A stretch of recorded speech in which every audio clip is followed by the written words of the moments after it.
Hello, my name is Jennifer Engel. I am going to be reading Chapter 8 of La Linea. Hablo un poquito español, so I probably will not be reading the Spanish, so please forgive me for that. Just as a reminder for my students, we always have the same prompt for checking your comprehension.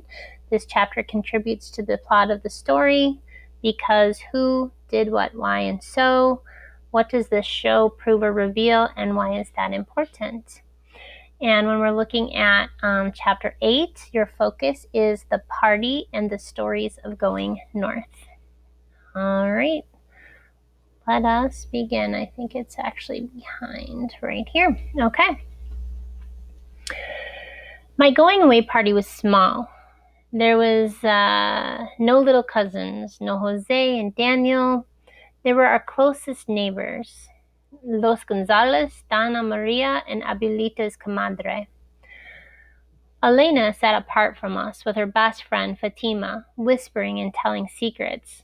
Fatima flirted with Chewy, but he paid her no attention. Instead, he served Elena a big plate full of barbacoa, and then moved to stand right behind her. We ate goat until we could eat no more. Drank some, some sort of special drink, crushing each drained can with his fist. He settled himself on a makeshift bench with his guitar, turned it and strummed the chords to El Rey, and again, habla un poquito español, so I don't want to butcher it. We got ourselves settled and comfortable around the fire, and then the storytelling began. Juanita's husband never returned, Senora Gales announced, as if it were news. She told the story about her cousin 100 times. We never heard a word from him. Some say he was lost in the desert, but I believe he found a new wife up north. The part about the new woman had a ring of truth. We all knew Anita. She was famous for her mean spirit and bad humor. Any one of us would have done anything to escape her. Pancho Sanchez told us that his nephew's friend was kidnapped up north, right on the border, said Senor Gonzalez. They drugged him, and when he woke up, he had a row of stitches in his stomach. He always began his story the same way. I leaned forward. What body part would he include this time? They took out his kidneys and sold them, Senor Gonzalez grinned, enjoying Tia's gasp of horror. Tia Esteban laughed and slapped his knee. Ha! You can't live with both kidneys gone. No es posible, Tia reminded him. But Senor Gales didn't even care what Tia thought. The more gruesome the story, the better. They took out her baby and stole it. And then they cut out her female organs and sold them to a barren woman in Saudi Arabia. He paused and looked at the circle for dramatic effect. I can't say in this company what they took from the poor woman's husband, but they sold it to an infertile rich old man in Guadalajara who didn't have a son of his own to inherit the millions. Then we laughed out loud, but my laughter was nervous. The stories seemed different this time, now that I was leaving. Maybe I didn't believe anything Senor Gonzalez said, but the basic idea of kidnapping someone and selling his organs seemed like it could happen. Weren't there sick people all the time who needed a liver or a heart? The sun fell down below the horizon. Donna Maria pulled her shawl more tightly around her an inch closer to the fire. Though the evening was still warm, she shivered.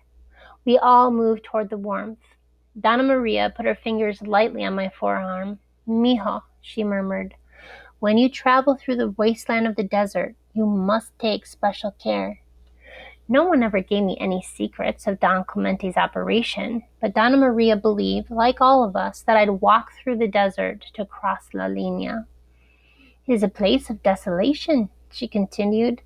A ghost now walks at night. They say it is I can't say that name. That I can't say for sure. But this much I know. She'll attempt to lure you away from your path.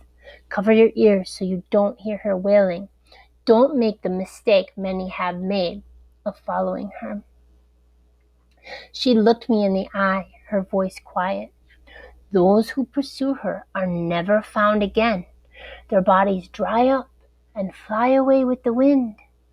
I reminded myself that I didn't believe in that myth. It was just a story that everybody told. There were hundreds of different versions. Of course, one of them would be the wailing woman in the desert. But who knew what might happen crossing La Linea? Lots of people were never heard from again. Chewy asked suddenly, changing the subject. Out of his pocket came the latest carving. Chewy's goat sucker. Figure had sharp spines all the way up and down its back, its claws sticking out from its hands and feet. Chewy had painted it bright green. Its glowing red eyes reflected the light from the dying fire. The thing looked real and evil. They have migrated north, he said with authority. They are no longer satisfied with the draining of blood from cattle, or other farm animals. Reports of mutilated goats and cow carcasses, their blood sucked dry by the monster, came from all over Mexico. We all heard this part about the creature's move into new territory, and the last time he told it, Tio even claimed that the monsters were really aliens here to colonize the earth. They prey on humans, especially those out alone at night with no protection, he cautioned. He didn't look in my direction, but everyone knew the story was pointed at me. Maybe the monsters were imaginary, but other creatures out in the desert were real. A scorpion was real. I don't know what that one is. Was real. People died all the time from their poison. Tio took Chewy's carving in his hand, turning it around and upside down. He studied the eyes, the tongue, the nose, then he looked directly at the rear end. Actually, he said, this part looks a lot like El Presidente, don't you think? Then everyone laughed and joked and told more myths and monster stories, each one wilder than it was before. They told these tales with a purpose, to comfort each other, to comfort me. The crazier the stories got, the less we needed to believe them. But mostly they told stories to avoid telling the ones that were 100% true, the ones we had to believe. Fatima didn't tell how her brother left suddenly one day, only to be found 2 weeks later, suffocated to death, stuffed in an abandoned tractor trailer 1 mile north of Linea, dead with 26 others. Lalo didn't tell how his father was robbed, beaten, and left for dead in the desert.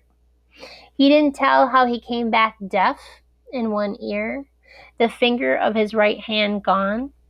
He didn't tell how his father now spent the days in a darkened room, speaking to no one.